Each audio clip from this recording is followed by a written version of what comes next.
UGC net exam जो कि 18 जून को हुआ था, उसका दोबारा से उसका डेट आ गया है।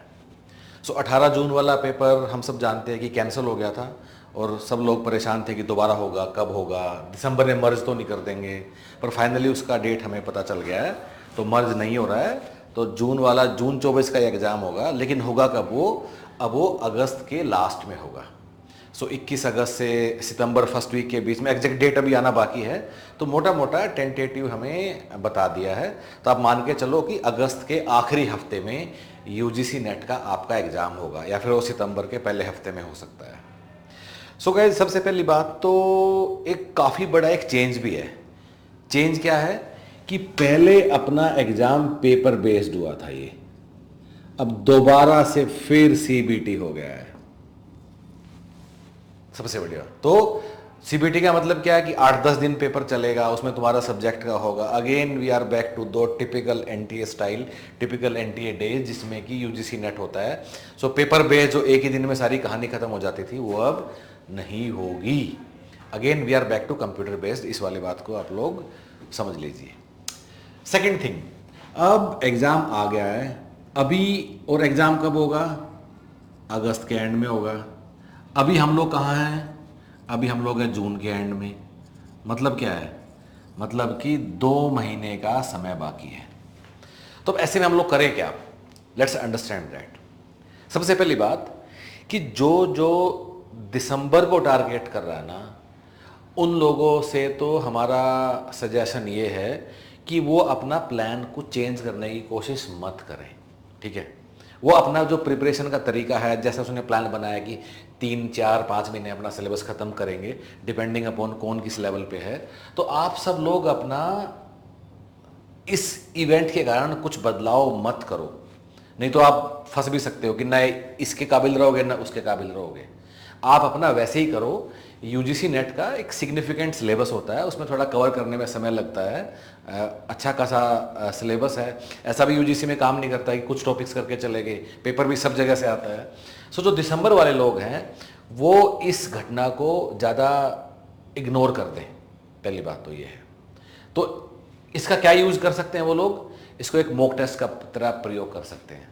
अगर आपने फॉर्म भरा है कि मेरा ये मॉक टेस्ट है और मैं इसको दे के जाऊँगा, थोड़ा फीलिंग ले लूँगा मैं एनटीए में कंप्यूटर की, और आपको बड़ी सारी बातें समझ में आएंगी कि जैसे आरसी पैसेज में जब ऊपर नीचे करोगे तो बड़ा दिक्कत होता है, वो सब होता है, और आप को वो सब भी समझ आएगी उन दिक्कतों से भी पार करना है जो सरकार का बेवकूफ़ी है, ठीक है? तो दिसंबर वालों को तो जैसे है वैसे ही रहो, इग्नोर दिस इवेंट जो भी मीडिया में चल रहा है या जो यहाँ वहाँ बात चली, ठीक है? अब बात आती है कि जिसने अभी जून के लिए अच्छे से तैयारी किया था, उस आदमी को क्या करना है? इस 2 महीने के लिए उसे क्या प्लान बनाना है? सबसे पहली बात, 18 जून के पेपर को उठाओ। दिया था नहीं दिया था, जैसे भी हमारी वेबसाइट पे अवेलेबल है पेपर, ठीक है? और उसमें देखो कि उसमें तुम्हारे कितने मार्क्स आए थे। कुछ नया नहीं होना, कुछ मैजिकल नहीं होने वाला है। उसमें जाओ, आंसर की दिया हुआ ह्यूमन पैटर्स की वेबसाइट पे, पहले जाके देखो उसमें तुम्हारे कितने नंबर आए थे। हमने वहाँ कट ऑफ का अंदाज़ा भी बताया। जो सब्जेक्ट हम लोग कराते हैं, कॉमर्स है, एचआरएम है, मतलब मैनेजमेंट है, पेपर 1 तो सब के लिए कॉमन है ही। तो उसमें जाके देखो कि जो कट ऑफ का एक्सपेक्टेशन हम लोगों ने बताया है, उसमें तुम कहाँ स्टैंड करते हो। So that will be a starting point कि मैं आज कहाँ खड़ा हूँ, और उसके बाद मुझे 2 महीने में मुझे क्या करना है, ठीक है? अगर आपको लगता है कि आप उसमें एक सेफ पोजीशन पे हो, मतलब एक इफ नॉट ज़्यादा कम से कम नेट के लेवल पे हो, तो इस 2 महीने में आप अपने खूब सारे सवाल लगाओ। बस सवाल कौन से? PYQ। यूजीसी नेट के सवालों की सिग्निफिकेंट रिपोजिटरी है सबके पास अभी, ठीक है? सो अप्रोक्सीमेटली ये 8-9 हज़ार सवाल पेपर 1 के हैं और 8-9 हज़ार ही पेपर 2 के हैं। आप किसी भी सब्जेक्ट में अगर आप देख रहे हो, अगर आप ये 17-18 हज़ार सवाल कर लेते हो, आपका आप ऑल इंडिया रैंक 1 भी ले सकते हो। And this is I am telling you confidently based on हमारा जो सालों का एक्सपीरियंस है, उसके बेस पे मैं आपको वाली बात बता रहा हूँ। तो ये जो 16-17 हज़ार सवाल हैं पेपर 1 पेपर 2 के मिला के, जो कि 2010-11 से लेके आज तक आए हैं, ये आपको करने हैं। बाय द वे, आप में से कुछ लोग बोलोगे 2019 में सिलेबस बदल गया था। कुछ बदला नहीं था, कुछ ऐड ही हुआ था। ऐसा नहीं है कुछ इररिलेवेंट हो गया है, ठीक है? तो पुराने 2014-15 वो भी सवाल देख लेना। तो spend time on these questions अगर आप ठीक ठाक लेवल पे हो। लेकिन अगर आपको लगता है कि आपका स्कोर काफ़ी कम था, फिर हमें एक रियलिटी चेक करना होगा। रियलिटी चेक क्या है? अगर आप लोग सीधा सवालों पे जंप करोगे, सवाल समझ में नहीं आएगा, सवाल को याद करने की कोशिश करोगे, कितने सवाल याद करोगे? और सवाल रिपीट नहीं होता है, कॉन्सेप्ट रिपीट होता है। एग्जाम में सवाल सिमिलर आता है, सेम नहीं आता है। तो इसका मतलब क्या है कि आप लोग सीधे सवाल में कूदोगे तो फिर आप लोग को थोड़ा विचार करना होगा। बेसिकली विचार क्या करना होगा कि अगर मैंने पढ़ाई अब तक नहीं की अच्छे से, तो क्या मैं 2 महीने में सिलेबस खत्म कर सकता हूँ, या वेयर डू आई स्टैंड? सो ये स्कोर जो जून वाला है, it's a very realistic assessment कि आप कहाँ स्टैंड करते हो।